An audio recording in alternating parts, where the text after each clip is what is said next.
ตอบแทนคอยแน่หน้าบอกคือแม่ก็อย่าสู้ยิงหลาย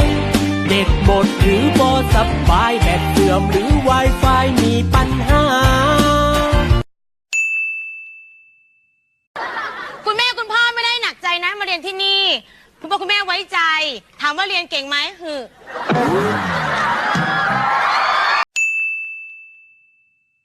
ดีไม่พอขออภัยเพราะฉันใส่ใจไม่ได้ใส่ทองจึงต้องมานอนน้ำตานองเพราะสู้คนใส่ทองไม่ไหวเขามี BM รถเบนซ์รถยนต์ส่วนฉันมันจนมีแค่แมงกะไตบอกอีพ่ออีแม่ว่าหนูเป็นสาวแล้วได้เริ่มที่มองผู้ชายเริ่มแต่งหน้า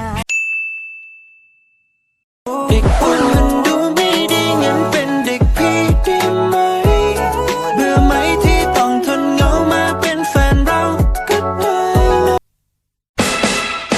Wow